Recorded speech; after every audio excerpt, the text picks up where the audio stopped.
You're listening to the Major Pod Network, the only place where your favorite toy store, card shop, arcade, theme park, and arena are all on the same block. Scratch that major itch.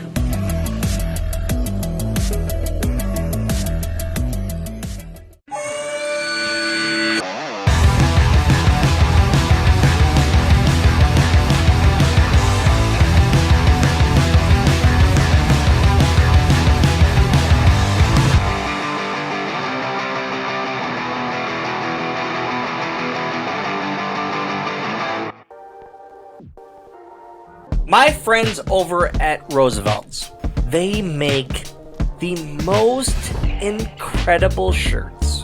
And they have everything from Disney to The Office to Jurassic Park, WWE, and everything pop culture. Nickelodeon, Nicktoons.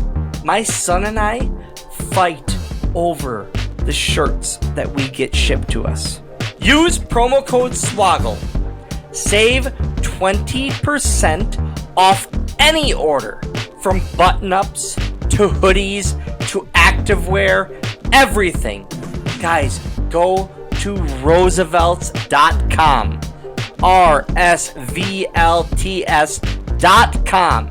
Use promo code SWOGGLE, save yourself 20% on everything. RSVLTS.com.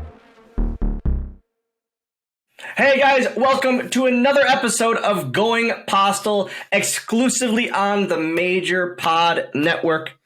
I am Dylan Postl, star of 6 WrestleManias, Muppets Most Wanted, Leprechaun Origins, a good amount of Royal Rumbles.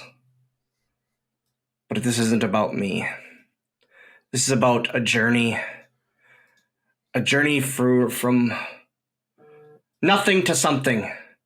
And along for that journey, at least as of late, this is George. I mean, I gotta disagree with you, because like the whole podcast is about you. Like the whole premise is that the podcast is about you. Like, yes, technically it's about Rumbles, but it's your involvement in Rumbles and all of that. But Today it's about Rumbles, but tomorrow or next episode it could be about Landon, and the one after that it could be about Shaquille O'Neal, and the one after that. So it's not always just about me. This isn't true. Well, next week we'll get into what we're doing next week a little bit later. But next week's going to be another really, really good episode. But I'm George. Sometimes people call me Jeff. Sometimes people call me Paul. But like Dylan said, today we are talking all things Rumble, Battle Royal in that area. We're going to be talking a little bit about video games, maybe a little bit about figures. We got some hot takes, and then of course be breaking down the topics and of course answering all of your questions. And now, guys, Dylan, the hot take today. The hot take today is something I feel very, very confident about, that I feel truly there should not be arguments about. What? Guys, before we go any further, this podcast is sponsored by our friends over at the Roosevelt Clothing Company. Go over to RSVLTS.com.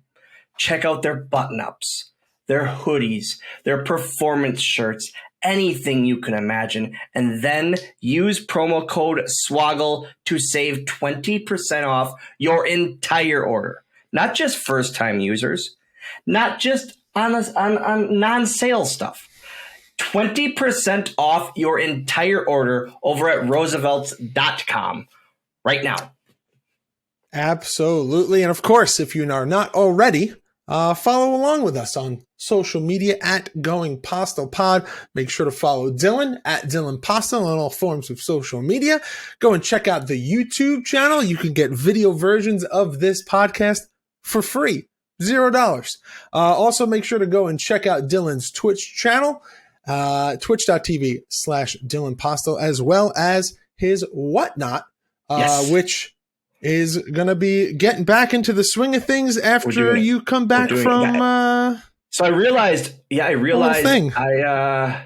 we're recording this the week before the Chris Jericho cruise. and I realized I scheduled my whatnot, or I had my whatnot planned for the day I leave for the Jericho cruise. So because I don't want to do it at a random hotel in Miami, Florida on a Wednesday evening. Twice. Probably wise. Yeah, I don't want to travel with the stuff, and it's just not going to work. So we're going to push it back 1 week. Whatnot Wrestling Wednesday returns on Wednesday, February 8th. Wednesday, February 8th, we're back on Whatnot. Whatnot Wrestling Wednesday is back, and I can't wait. Hell yes. But let's also take a step back here and let's talk about that amazing interview that you had with Speaking All of Ego Whatnot. Ethan Page. Man, Just another speaking Whatnot of pal. Whatnot. Just another Whatnot pal. Hell of an interview, hell of a good response from the episode. Everyone seemed to have a different thing that they were calling out was their favorite part of the episode. And I mean, that's just what I've been seeing. Dylan, what have you been hearing? My favorite part is it's the quote of nostalgia. What was David C tweeted it. It was something about how nostalgia is like the best form of happiness, or Yes. something like that Ethan said. And man, we were just like, it was two pals. I use it all the time. Two pals yucking it up, but it truly was, and it was just buddies talking video games, and how there was like a big argument about how I viewed Sony PlayStation as the rich kid system because of the loading screen. And I was like, yeah, to me it was, because that must mean that the games are better if they need to be loaded. Well, I wouldn't necessarily say that you were. It's a different presentation when there's a loading screen. But also, David C said the Nintendo 64 is his least favorite console of all time, and it actually it took a chunk out of our friendship that I never thought could happen. The worst console. That might be my favorite console of all time. It is definitely top 5 for me, for sure. I will say this, though. You love the Sega Saturn, I have a feeling. No. Okay, good. There is not a single Sega system on my top 5. I will say this, though. I really think a future episode of Going Postl is you and All Ego Ethan Page playing through Aladdin, The Lion King, and we'll do a little bit of both. We'll do like a little breakdown of the game and the history behind it, the differences between each version, and then we'll do a little commentary as you guys play. Hilarity will ensue, and then for the video version of the podcast, we'll actually have the stream of you guys playing as well. So, as we're recording, last week or a week and a half ago, I had Retro Night over on Twitch. On my was Monday night Retro Night on Twitch, and I started with Lion King. It made me so mad. Just the stupid monkey level made me so angry that I had to quit, because I was gripping my controller so hard that I was like, I might smash this controller over Lion King. And I was like, I can't do this. I can't. I was getting so mad, period, at games that night. And then this week in Discord, in Discord, it started a huge argument because of Twitch about your favorite Super Mario games between 1, 2, and 3. So now my next Twitch stream is going to be playing Super Mario 2 all the way through. I'm going to try. Because the clear-cut answer for this, just to make everyone happy, is the best Super Nintendo. No, listen. No, I'm not. I promise. Okay. I promise. The best Super Nintendo Mario game, however you want to say, thank you, is All Stars. Well, All Stars, because it's got everything. It's got 1, 2, 3, the lost levels. I'm getting mad at the thought of people saying 3 is the best. 3 is great. I think it just offers more than the previous 2 did. What does it offer, that's George? Why. It doesn't offer anything. It offers more costumes. That's all it offers. All it offers. Well, there's also like the overworld where you can go back and forth between levels, and there's like the little bonus areas. You mean cheat? No, cheat. I'm saying like you can. Cheating. Like, there's the overworld where you have to move in between each thing. Like that was just like a different presentation. Like you have like the map, and you can slide in between each like all the levels. Like it was just. It's not so much that it's a different game from the other previous versions, so much as the general concept is the same, as much as it's just a little bit more polished and is like kind of evolving with the graphics of the system. With the crap? No. Okay, we got to get back on topic. This is okay. No, not doing this. You're going to argue, and you're going to tell me that the graphics on 3 are not better than 1? No. I'm saying like it was the progression from 1, 2 to 3 is that like the style and the presentation of the game evolved. That's what I was saying. You're saying the graphics on 3 are better than 2? No. I'm saying that the general progression of the games and how everything was presented is 1, and then 2, and then 3 has a little bit, it's a different style of presentation. Like the gameplay is more or less the same, but the overworld, the top-down map that you can slide in with, like, you know, they had like the little characters on the world. Like it was just a different kind of presentation.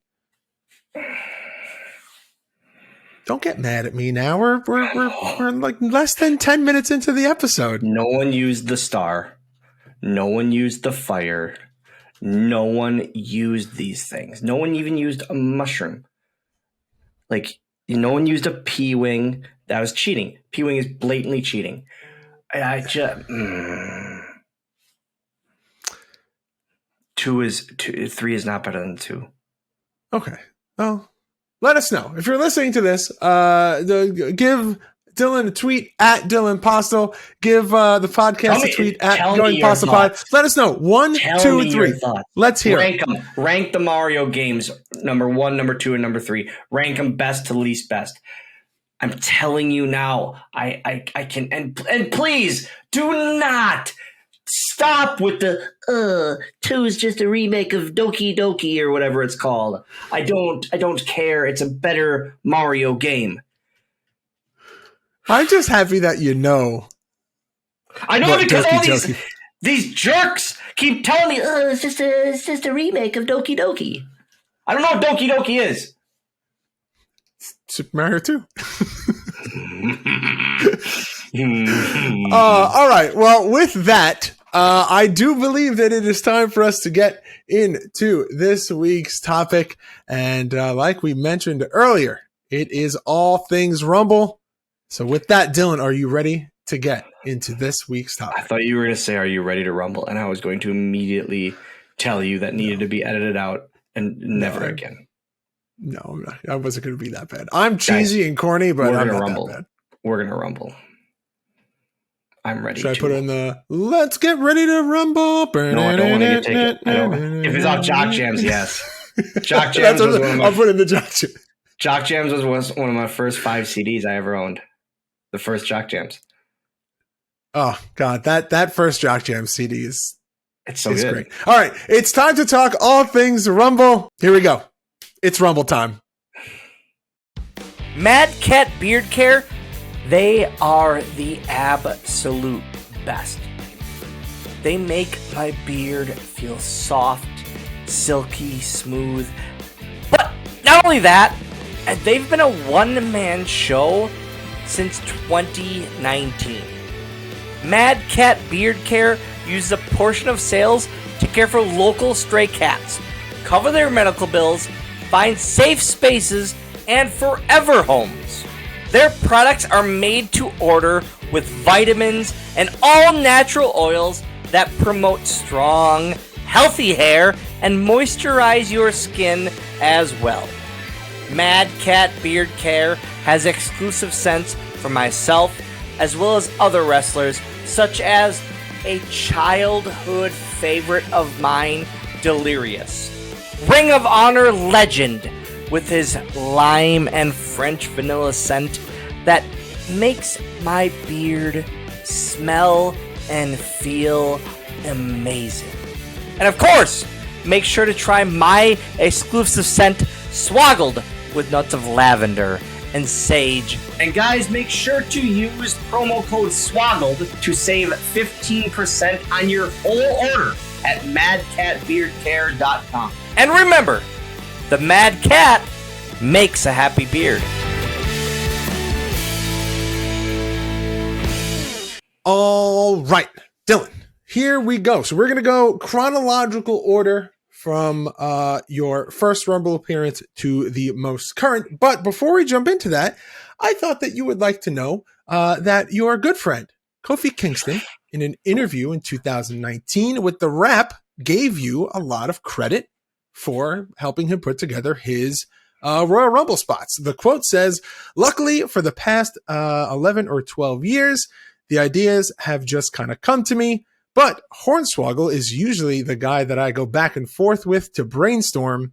He says, "Dylan is my brainstorming buddy. We used to room together and travel together on the road." That's a very awesome quote. And the fact that I didn't put him up to that quote makes it even nicer. That's like a true statement. Literally, I texted him again. This is the day after the Royal Rumble that we're recording this. I texted him yesterday morning saying, "Hey, what are we doing?" And we just kind of chatted back and forth. There's like funny things with that he would tell me about. And one year I was adamant that he used a pogo stick. I don't know why, but I just wanted him to use a pogo stick really badly. And then he came up. It was the year he did the chair thing. I was just going to say, was it the year he did the pogo stick on the chair? So that was it. And he goes, "Hey, I'm kind of doing it." I said, "Well, there was no pogo stick." He goes, "No, but I'm kind of doing it." And then he did the chair thing. And this is great. Kofi, when you think of Rumbles, as long as Kofi Kingston is in the WWE, you will never not associate the Royal Rumble with Kofi Kingston or vice versa. He has done more in Royal Rumbles. Like meaningful and memorable moments in Royal Rumbles than the winners of Royal Rumbles. Like and Cena, I think as of yesterday, he's the third most appearances. Oh, I would have thought as of this year.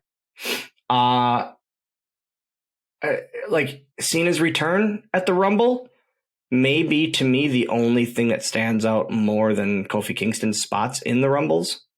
And it's like, it's a blessing and a curse, man. Him and I talk about it. Like, he has to top it every year. And it's just, man, it's how his mind works and how his brain works is incredible when it comes to that stuff. You look at all the things that he's done over the course of his career with everything that he's done in the Rumble, and each year is more impressive than the last.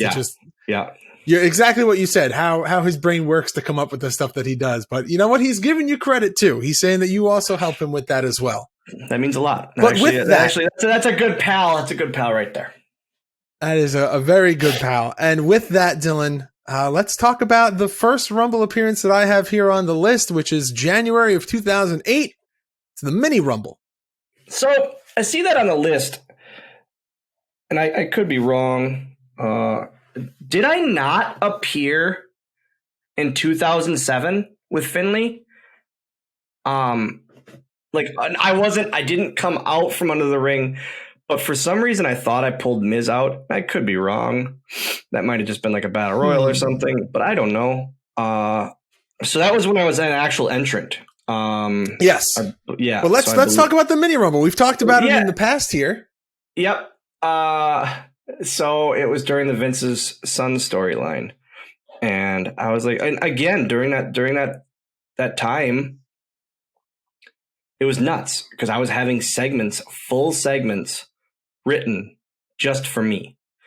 Something I never thought would happen. Something I never in a million years thought, man, it's going to be a whole segment just revolved around me and written. And it was to lead up to me being in the Royal Rumble for the first time as an actual entrant. And so for that, they had a mini Royal Rumble with a mini Kane and a mini Batista that got kicked out of the building later that day, and a mini Mankind and a mini Mr. Kennedy. And then the Great Khali came out, and then Finlay came out.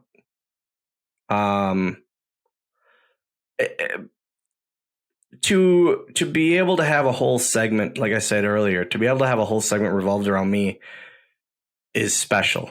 And you don't realize it until years later. You don't realize how lucky of an opportunity that is. And while I knocked it out of the park, I feel as much as I could, I didn't take it in because I was riding that wave. And that's true. All that Vince's son stuff up until that cage match, I didn't take the cage match and then the initial being announced as his son. I didn't take a single thing in, because I was strapped in and ready to ride. That's truly how I felt, and that's truly how my mind worked. I was on top of the world. It was incredible. That and rightfully so. That year, man. That story and that year. That's something I'll never top.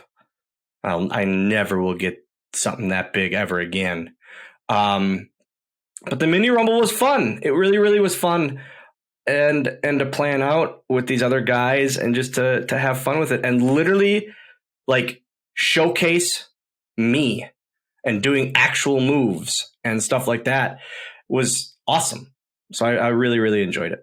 Listen, a lot of these matches, Swoggle's appearances are available both on Peacock and as well as YouTube if you just want to get a more focused in view at just Dylan's spot in these matches. But moving on, a little bit later in 2008, you are in the regular full-on Royal Rumble.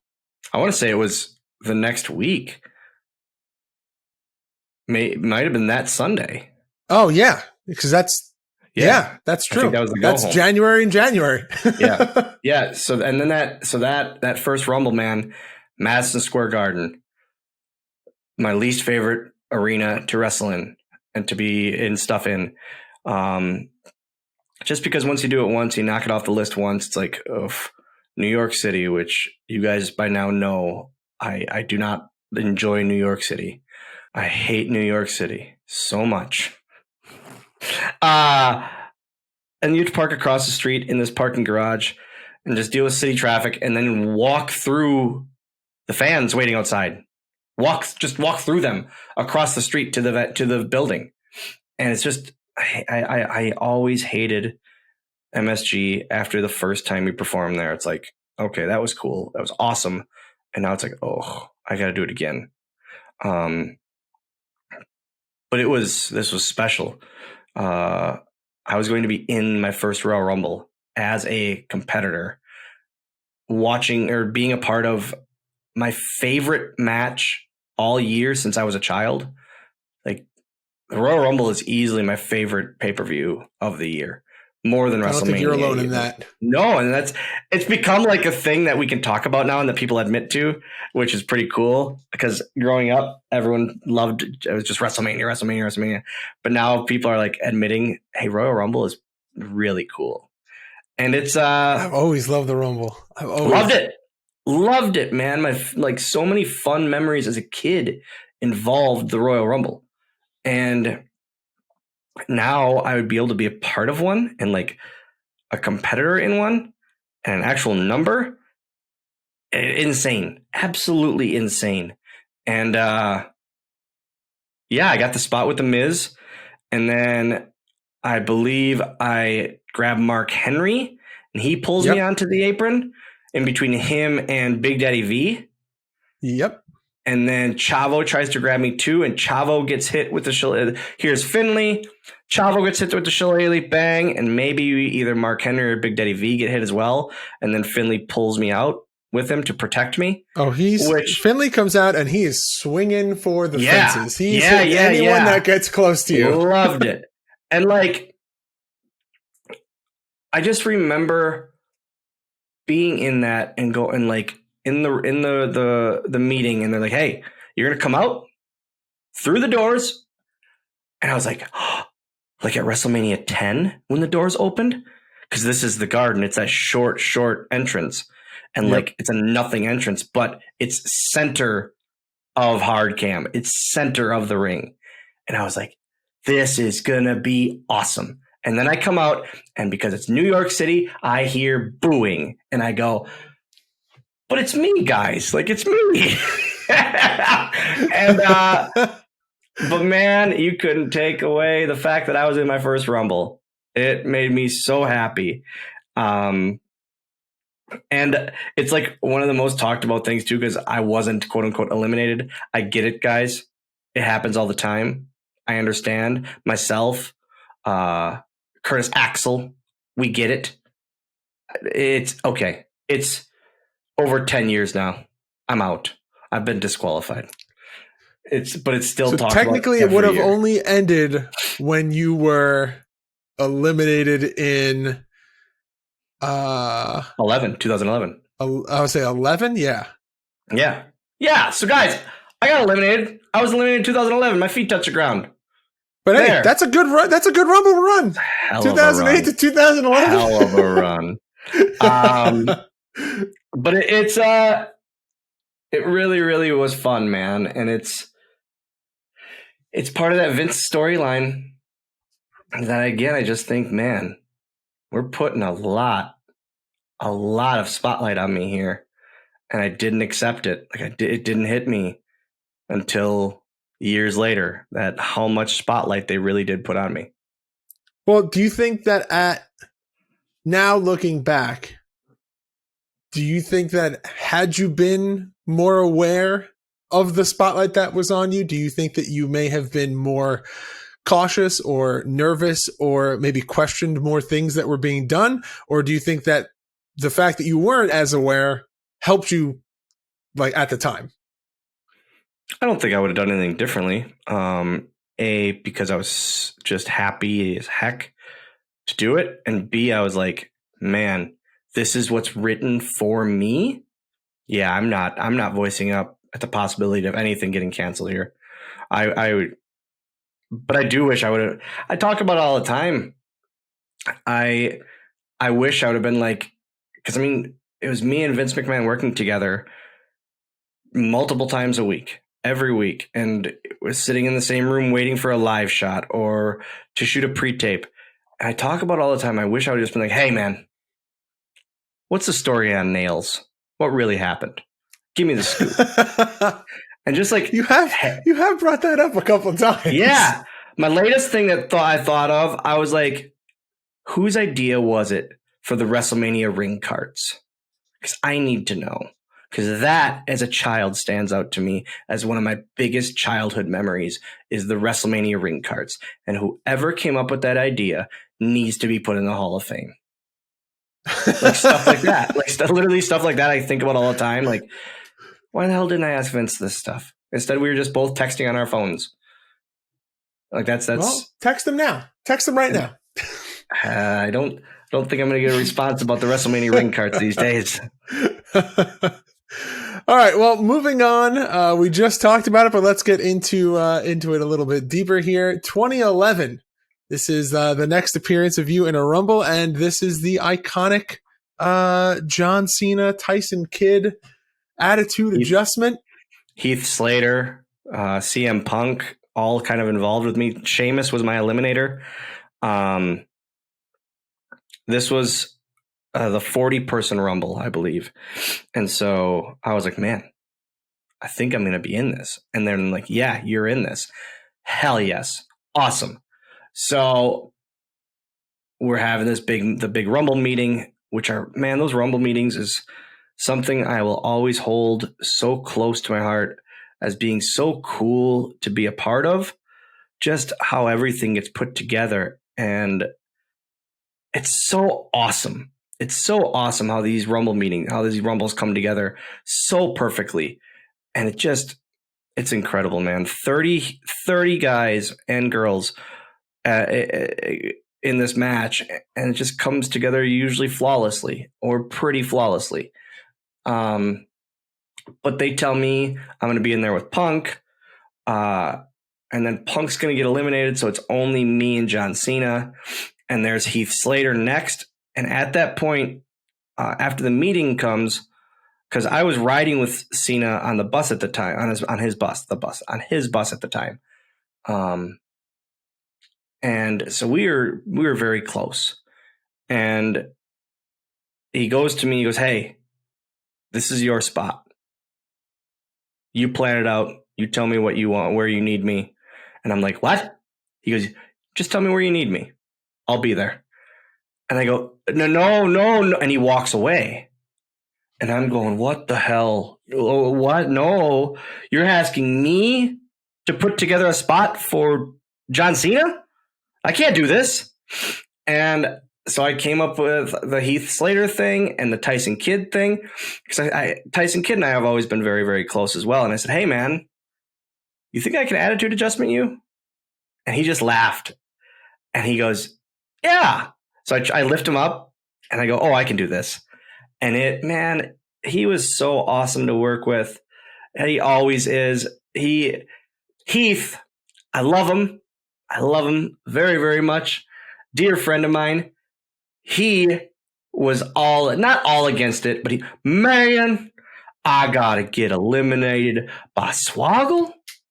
Oh, man. And Tyson had the exact opposite thought of, this is going to be a moment that lives on forever. I want to be part of this. And so it was great. And it's one of those things that, it stays with me forever. I'd say it pops up on social media all the time. WWE's Instagram yesterday, like an hour before the Rumble, posted about it. And I was like, okay, all right. Yeah. Could drop a little plug for the podcast in there, WWE. Come on.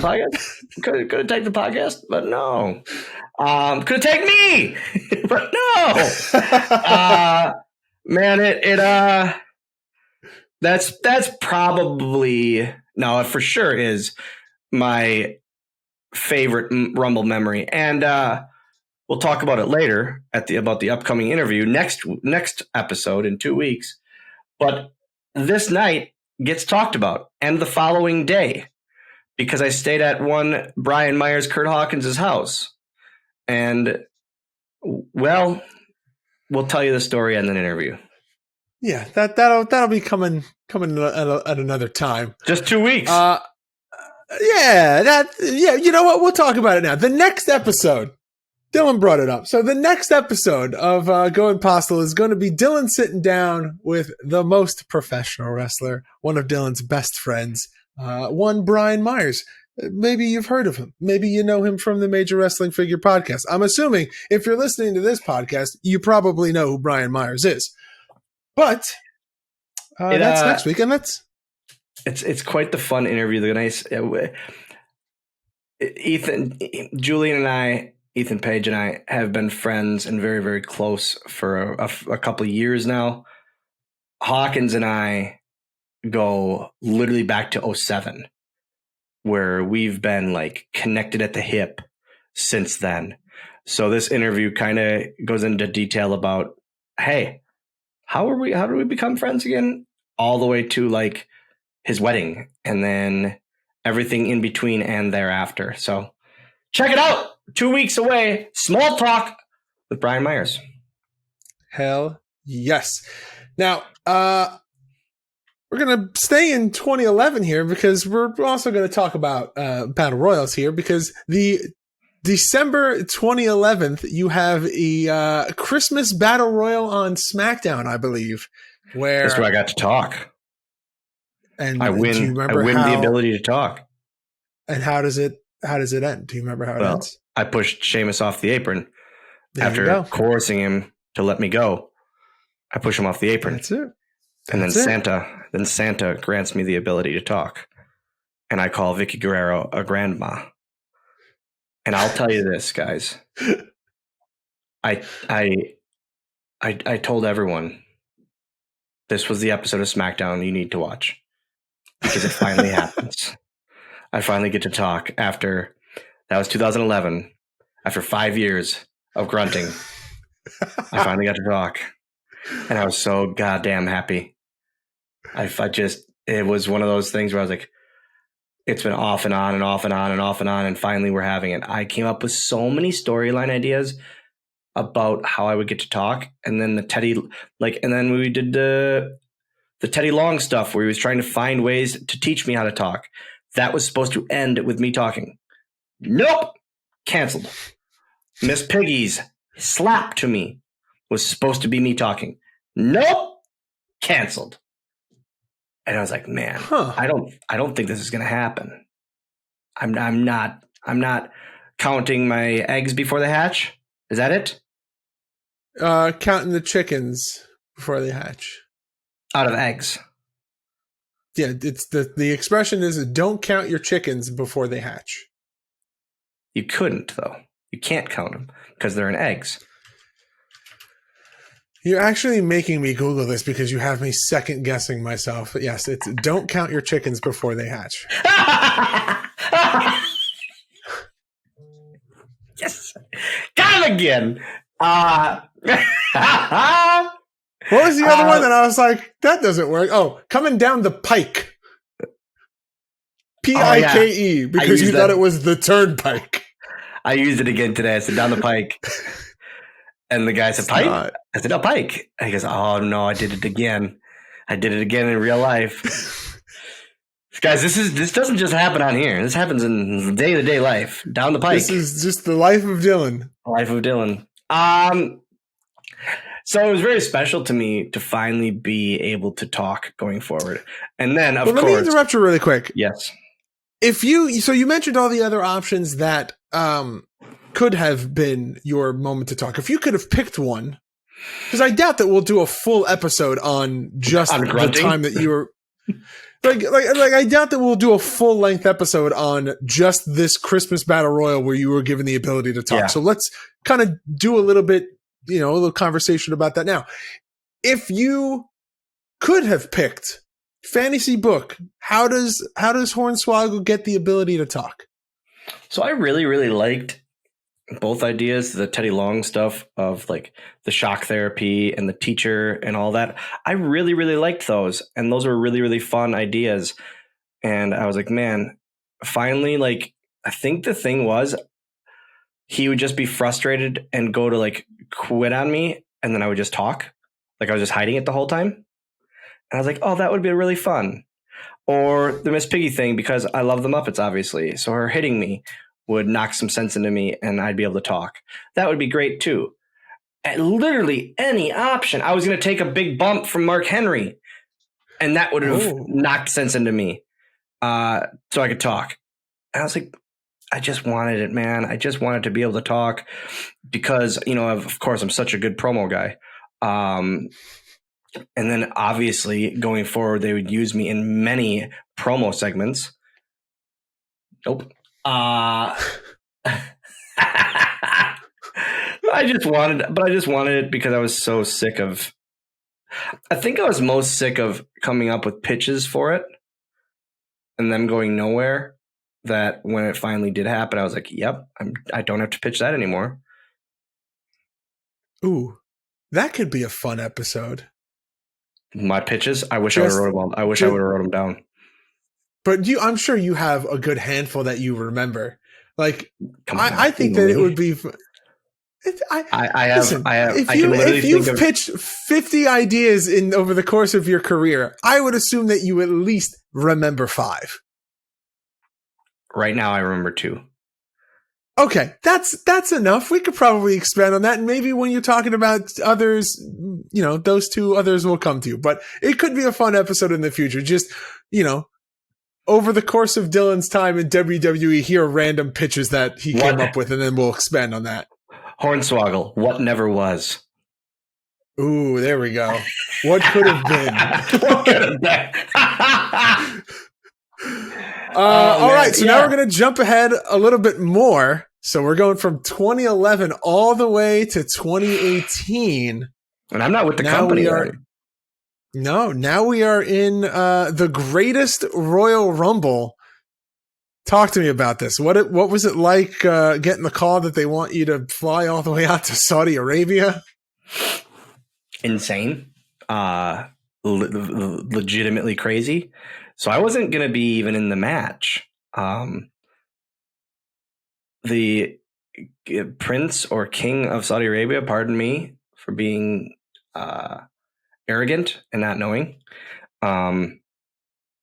wanted me and Torito because he saw the WLC match and he wanted that on that card. Huh. And he also wanted like WLC 2? Yeah, and he also wanted the Ultimate Warrior, who had passed. Yeah, I could see. And he also wanted Yokozuna, who had passed. Yep, that's real. That's real, my friends. But Torito wasn't available for it.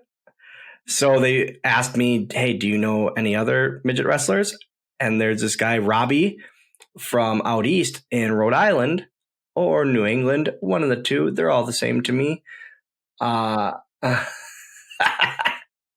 I said, hey, what about him? And he also played WeBL, the mini JBL on commentary for the WLC match. Yeah. He was there once before. So they flew him all the way over to Saudi Arabia because we might do a match of me versus WeBL. Obviously, that match never happened. And instead, I was in the Greatest Royal Rumble. Now, they flew him all the way over to Saudi Arabia to do nothing. Ooh. Yeah. That's real. That's real life. To do nothing all day after all that travel to do nothing. How long's that flight? I think I ended up traveling for 22 hours. And how long were you in the match for? I don't know. Not long. Not long. I know that. Let's see. So that's another thing. They wanted Hornswoggle. Oh, you enter at 12. Okay. And you were in the match for 1 minute. And you were eliminated by the combination of Dolph Ziggler and Tony Nese. But you have one elimination. FTR guy, right? Uh-huh. Yes. Before that, do you know which FTR guy? Bald one. No. Other one. Yes. Way to go. Okay.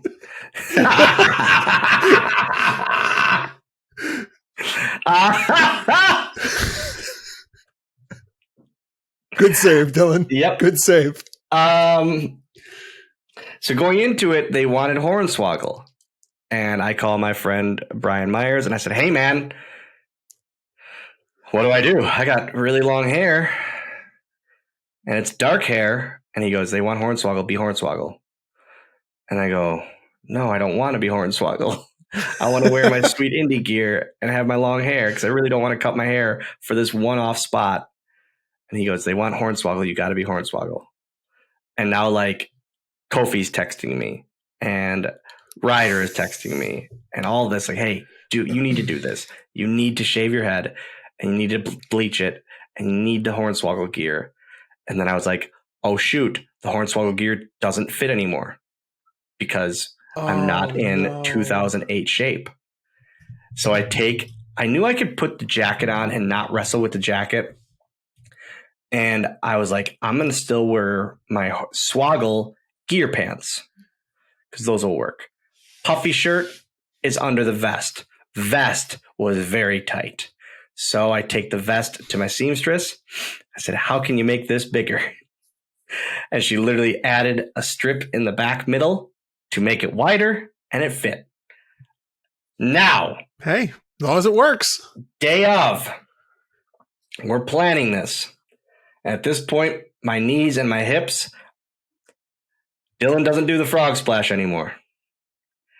What do they tell me they want? A tadpole splash. Oh, no. Oh, boy.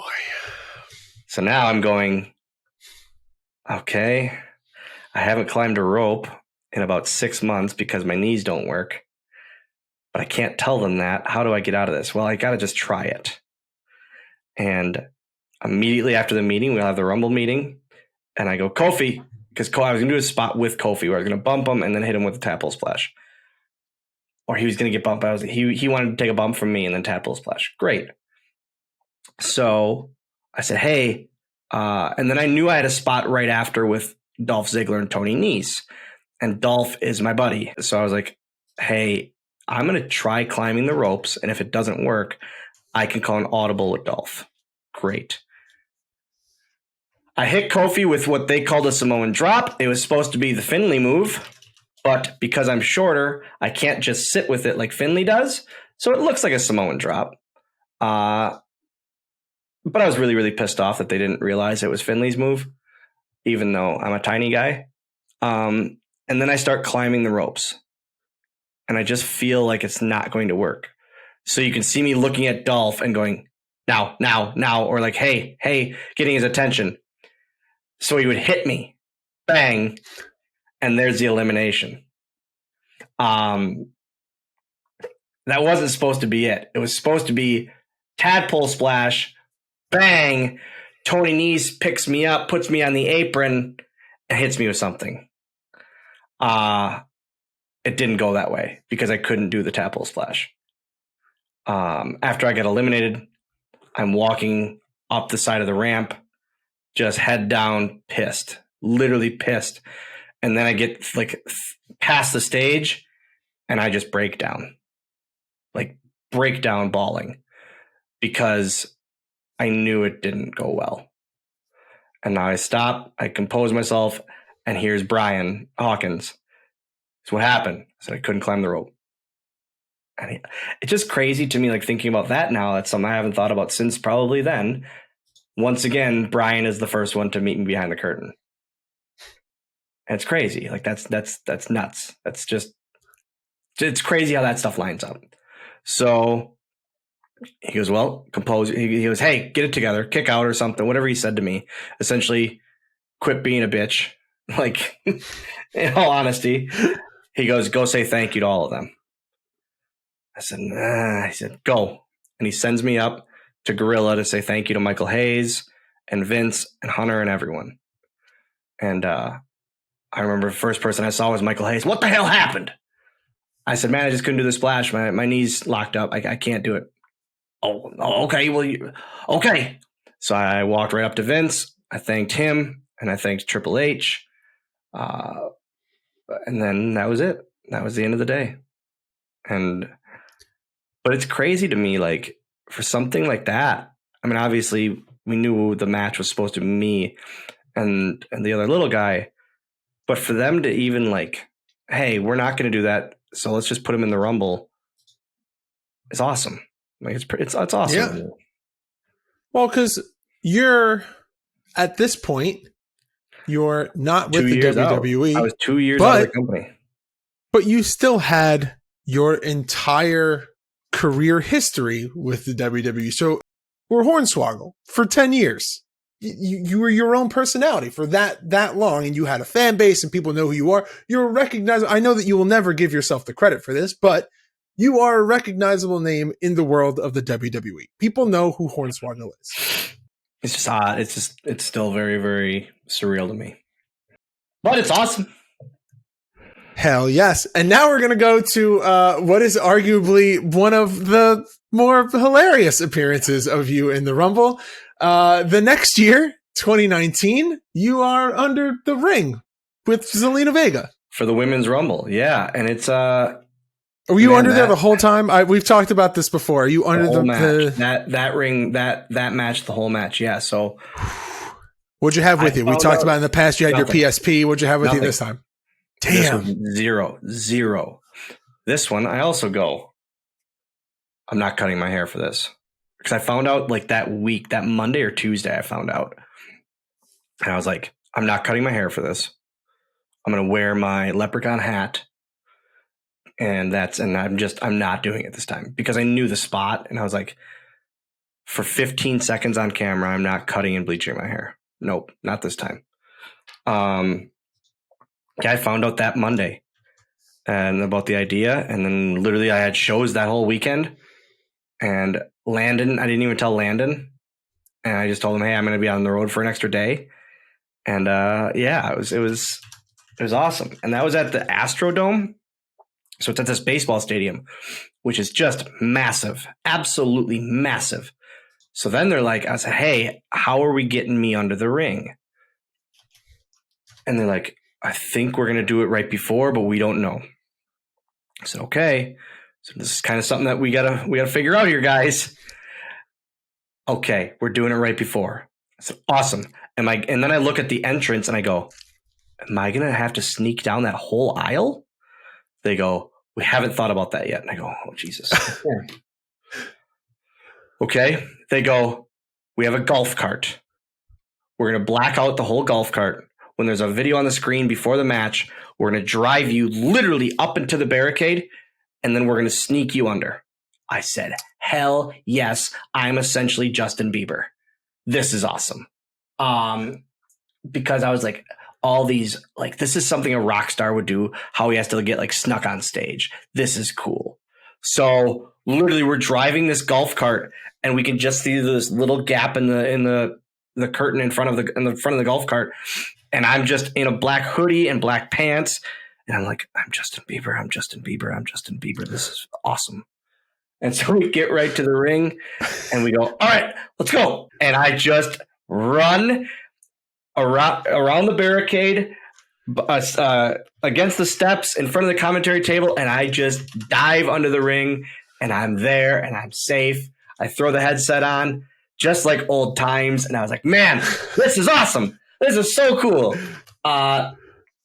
Was it as loud as you remembered it when you're under the ring and there's a match happening? To be honest, I don't even remember it. Like, I don't, because I was so just happy. I was happy. I was like, thinking about it now, I was weirdly like in my element. Being under there felt in my element again. And it's something, again, that's something I've never thought about till just now. But I remember getting on a headset, going, all right, guys, I'm under. We're good. And I heard Vince's voice directing the show. And I was like, man, this is literally like old times. This is pretty cool. And then the spot happened, and it was literally 15 seconds. And then I realized, oh, I have to. So the other idea was, there was another like kind of gimmicky idea where I'd chase her in the ring and I would like flirt with Rhea Ripley and she'd scare me off. And they're like, nope, just chase Zelina out. I was like, oh, crud. Okay, fine. So then I realized, oh, I have to run that whole entranceway. And it was a long entranceway.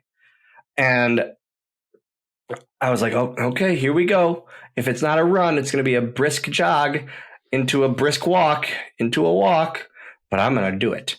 And it was all of that long entranceway, that's for sure. But again, it's like, man, they and Finley, obviously he produced that match, so I'm sure he had a lot of involvement in the idea. But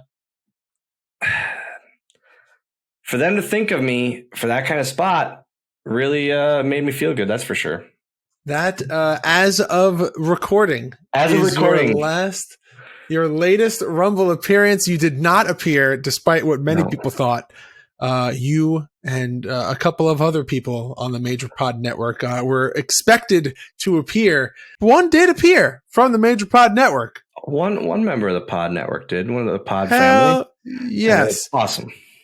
Hell yes, it was a great spot, very memorable for sure. And who knows, maybe next year Dylan pops out from under the ring again. And with that, guys, I think it is time for us to get on over into your questions. And we've got a couple of good questions. Guys, if you are following us on social media at Going Postl Pod on Twitter, you have the chance to be a part of each episode we do. Every episode of Going Postl you can be involved in by asking a question. Whatever you're wondering about the upcoming topic, about a past topic, essentially about anything. You got a question? Shoot us a tweet at Going Postl Pod, find the pinned tweet, and leave a comment. Hell yes. And with that, here we go. Justin Michael. If you've been listening to the podcast back when it was on the Major Pod Network Patreon, George, just get to his question. George, just no. All right, Justin Michael asks, not going to do it today. You're not ruining my day today, Justin. What did you and Zelina Vega get up to under the ring during the 2019 Women's Royal Rumble match? Now, Justin, we're a very PG podcast, sometimes PG-13. I might drop an F. I might drop an SH bomb. I might drop an SOB bomb. But you, my friend, you're trying to cross the line that doesn't need to be crossed. We were under the ring for all of 6 seconds. Very separate parts underneath the ring. We couldn't have gotten to anything. So to answer your question, nothing, Justin. We got into nothing. And here I am thinking you brought your PSP and you guys are playing video games under there. That's the thing. Like that one, I was so happy I didn't have to get dressed into the ring. I didn't have to get snuck under before the fans. You were Justin Bieber. I was Justin Bieber. I got snuck to the stage. Oh, that's God. The rock star. That's the rock star I come up with. I'm Justin Bieber. There's a lot of options that you could have gone with. A lot. But you know what? That's where we're at, and that's who you chose to go with. So it is what it is. And I distinctly remember thinking, I'm Justin Bieber, exactly that, and exactly him. Crazy. All right, Justin, thank you very much for that question. The next question comes from Jeremy. You know what?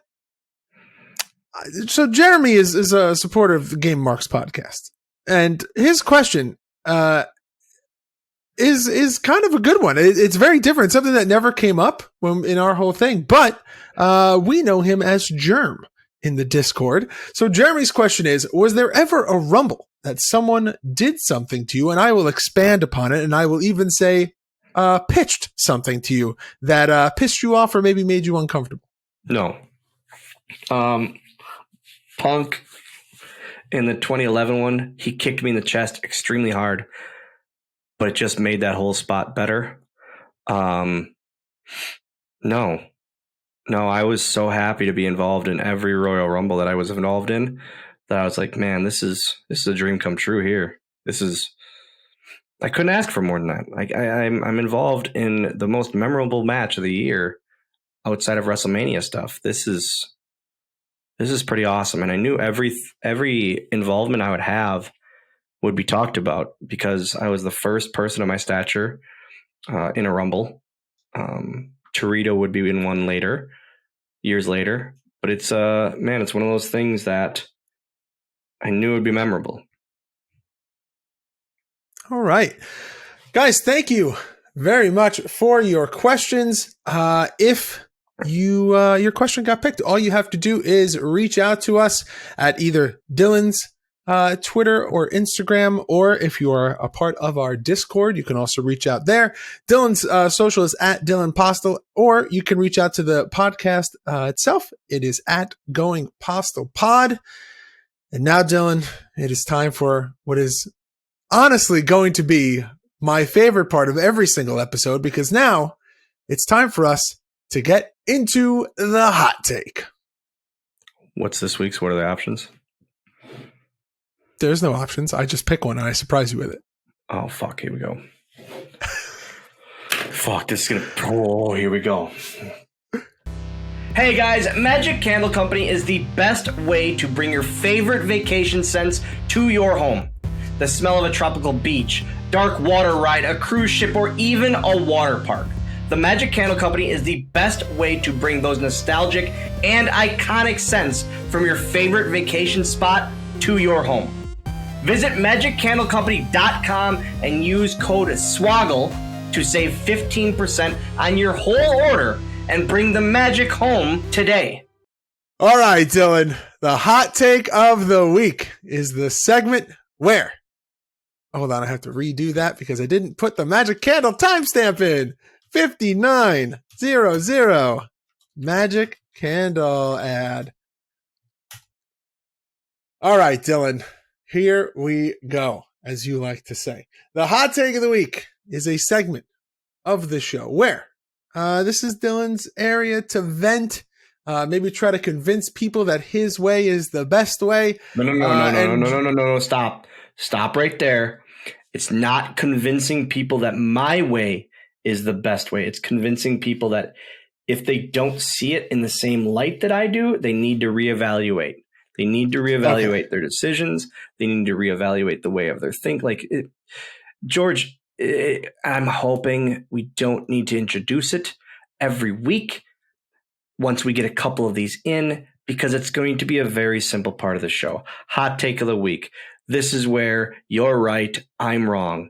And if you agree with me, hell, I guess we're on the same page. They're right and you're wrong? They're wrong. No. I'm right, they're wrong. Yeah, you flipped that. That's why I was just like, hold on.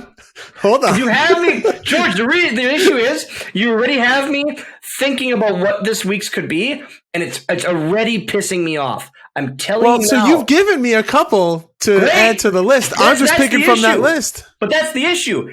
Is I don't know what I forget. My mind doesn't always work. And the best part of the hot take is that they're all brand new. They're all brand new. You can't have a preconceived notion of what to go into it. And let's be honest. Nothing that is going to be a part of the hot take is going to be something that is like, it's not going to ruin your day. Or I would hope that it wouldn't ruin your day. This does ruin my day at times. Well, shit. That's not the point of this segment. The thought that some people would disagree ruins my day. Because it's like, how can people think this other way? And I truly don't understand something. What's the hot take? Dylan, today for the hot take, we are talking about bacon on burgers. Nope. For or against? Against. Obviously, you don't put a piece of bacon on a burger. Here's the issue. The only way bacon is good is if it's crispy to literally the flick. It has to break off. The only way bacon is good that way. That is somewhat acceptable on a burger, but it's never that way. It's never that way.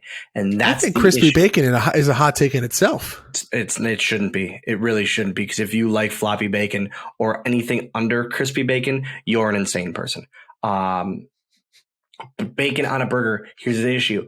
And it made me mad because I saw someone order a bacon cheeseburger a couple of weeks ago, and it made me angry with them because I said, you're going to take a bite of this burger. Why are you even getting the bacon on the burger? Because you're going to take a bite, you're going to pull the whole strip of bacon off, and then you're going to use your fingers, your grimy fingers, and you're going to take that piece of bacon and you're going to pull it off and you're going to put it on the plate. You're not going to put it on the burger because you're just not going to take apart the burger. So you're going to eat the bacon separate from the burger, which is what you should have done in the first place. What you should have done is eat bacon for breakfast, one of the only acceptable breakfast foods. That's what you should have done. You shouldn't mix breakfast and dinner. And if you tell me breakfast for dinner is a great treat at times, you have another issue. How did we get 3 other hot take topics from one hot take? Because it's all encapsulated by bacon.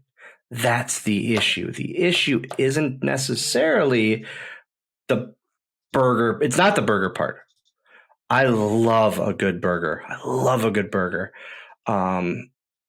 Putting bacon on it and ruining. I mean, you could tell me the flavor. Great. Put the bacon pieces in the patty. That's okay. But on the burger, like it's a topping.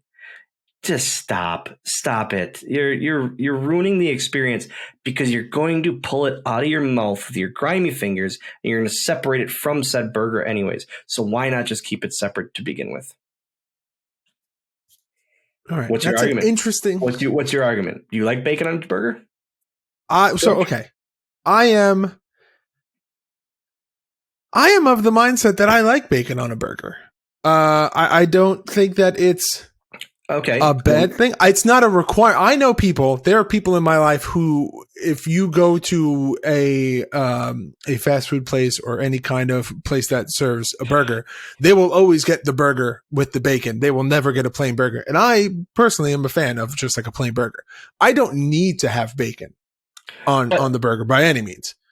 Occasionally, how many times have you eaten said bacon cheeseburger and not pulled the bacon out of the cheeseburger? I also think that depends on where you're getting it from. I think the floppy bacon on a burger is a big issue at like a lot of the fast food places. Yeah. But if you go to like, you know, a mom and pop restaurant or like a barbecue place and they've got like their own bacon, like they you know, that they're cooking on a flat top and stuff, like there's a good chance you'll get some crispy bacon. It's not worth it. It's not the same as you're saying it's not worth bacon. The risk. No, it's not. Yeah, the risk and the work to eat it. Bacon wrapped steaks or like scallops. I love a bacon wrapped scallop. You know why? Because I like bacon, the flavor, and I like a scallop, the flavor. Bacon wrapped scallops are so stupid to me because it's just a piece of bacon with a skewer on a scallop. Like it's just it's not wrapped. It's not wrapped. You can't take a bite of it and get a piece of both and have the rest there. No, it's stupid. It's dumb. Chocolate covered bacon. Kick rocks. Kick rocks. It's so dumb because it's so stupid. You don't like it. You don't like it. Oh, it's savory and salty and sweet. Shut up. Oh, Dylan. I love this so much. This is what makes me mad, man. This is seriously what makes me mad is people. Guys, I'm not going to lie. A lot of the hot takes are going to be about food because I get very angered about food. I get very mad because I really like food. Shockingly, I know. But a lot of these hot takes are going to be about food because people's opinions on food piss me off so much. Let's see. The list right now is 1, 2, 3, 4, 5, 6, 7, 8, 9. 1, 2, 3. 4 out of the 9 are food related. Yeah, I knew it.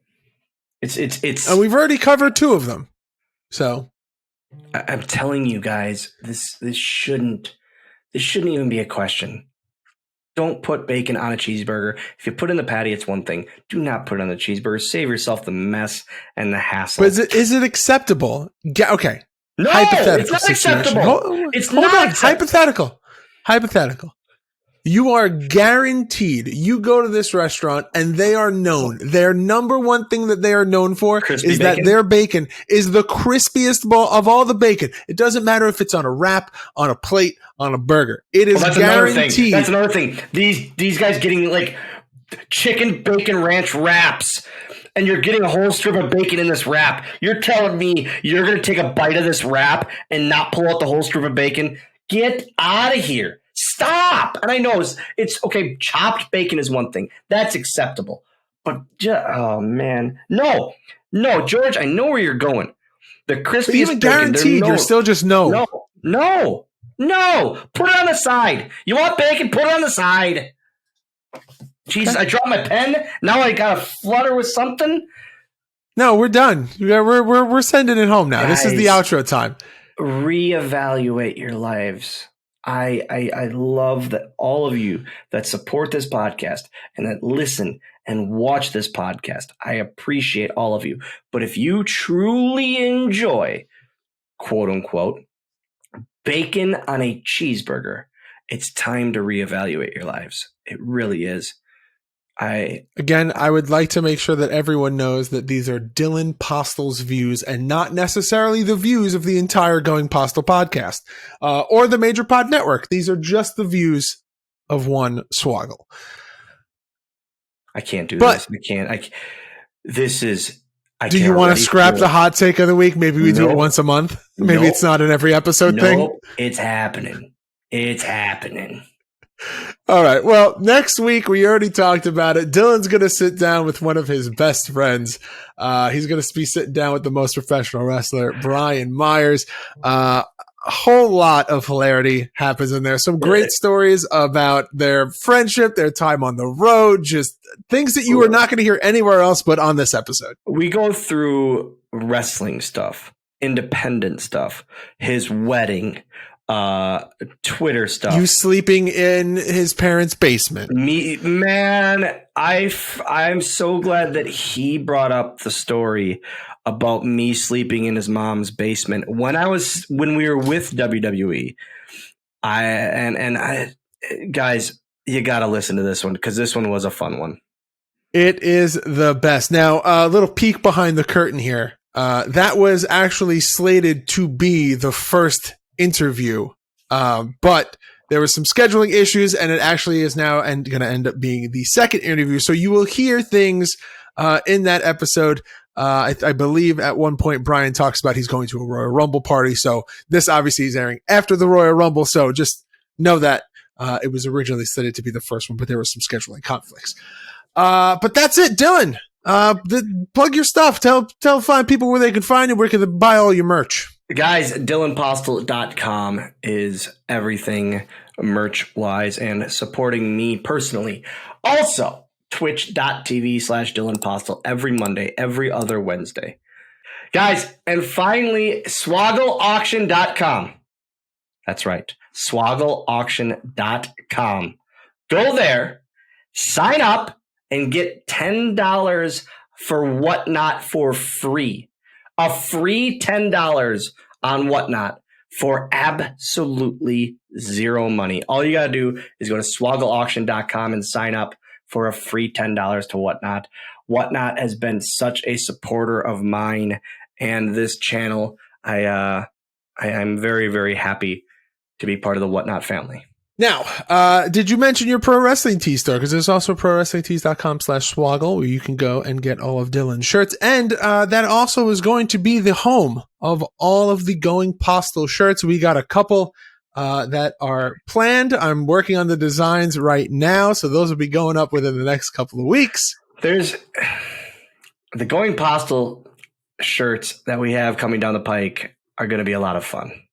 They're going to be inside That's jokes. one of them. Coming down the pike is going to be one of them. Whenever I see you guys in the random, like the always working shirt or just the random shirts that I put up there that out in public, no one would know what the hell that means, but you're a supporter of me and this podcast and my son. That really means a lot to me. So ProWrestlingTees.com/Swoggle. Head there, check us out. George, plug your shit. All right. Well, in addition to this amazing podcast that I do with Dylan, I have another one. It is myself, former Create a Pro champion, Johnny Clash, and we are called the Game Marks Podcast, and we break down a different wrestling video game each and every week. And our goal is simple. We want to play every wrestling video game that has ever been made. So please make sure to check us out wherever you choose to listen to your podcast. If you like us, leave us a review. Hopefully it's a 5-star one. And follow us on all forms of social media at Game Marks Pod. Dylan? Yeah. That's a wrap on this episode. So now this is the part where I throw it to you. You do that signature sign off. I think the last time that you did it, I kind of like that one where you quoted someone and you did the whole "love you, buddy." Like that was good. That could be a good signature sign off for you from now on. Bye, guys. I tried.